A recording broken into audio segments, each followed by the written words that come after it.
So మిగిలిన రైతుల పరిస్థితి ఏం కావాలా? దాదాపుగా 85 లక్షల మంది రైతులు, దాదాపుగా 70 లక్షల ఎకరాల పంట మన హయాంలో ఈ క్రాప్ ద్వారా వీళ్ళందరికీ ఉచితంగా పంటల బీమా అందుబాటులో ఉండేది. ఈరోజు ఆ పరిస్థితి పోయి కేవలం బ్యాంకు లోన్లు తీసుకున్న వాళ్ళకి మాత్రమే ఆ లోన్లు ఉన్నాయి కాబట్టి ఆ బ్యాంకు లోన్లు బ్యాంకర్లు కట్ చేసిన ఇన్సూరెన్స్ సొమ్ము అంటే కేవలం 19 లక్షల మంది రైతులకు మాత్రమే అవైలబుల్, కేవలం 19 లక్షల ఎకరాలకు మాత్రమే అవైలబుల్.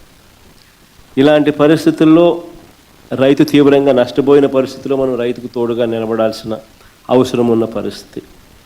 మరోవైపు చూస్తే ఇన్పుట్ సబ్సిడీ అన్నది ఈ ప్రభుత్వ హయాంలో అసలు వాస్తవం ఏమిటి అని చెప్పి చూస్తే ఈ 16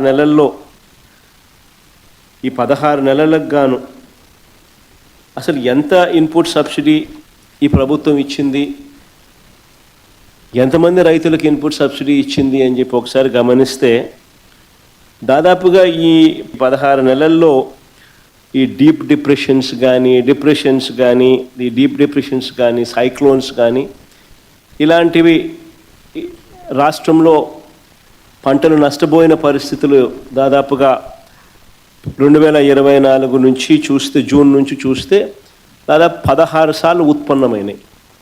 ఈ 16 సార్లకు సంబంధించి ఎంతమంది రైతులకు ఇన్పుట్ సబ్సిడీ అందింది, ఎంతమంది రైతులకు నష్టపోయిన పరిస్థితుల మధ్య వాళ్ళకు ప్రభుత్వం తోడుగా నిలబడింది అని చెప్పి చూస్తే ఈ ప్రభుత్వం తరపు నుంచి గుండు సున్నా కనిపిస్తుంది.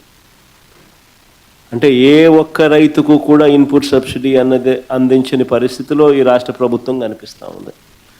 దాదాపుగా వీళ్ళు ఈ క్రాప్ చేయకుండా రైతులను నిర్లక్ష్యం చేసినప్పటికీ కూడా వాళ్ళ దగ్గర ఉన్న వాళ్ళ లెక్కల ప్రకారమే చూసినా కూడా దాదాపుగా 5.5 లక్షల మంది రైతులకు ఇన్పుట్ సబ్సిడీ రూపేణ 600 కోట్లు ఇవ్వాలని అది ఇవ్వకుండా ఎగరగొట్టిన పరిస్థితులు మనం చూస్తూ ఉన్నాం.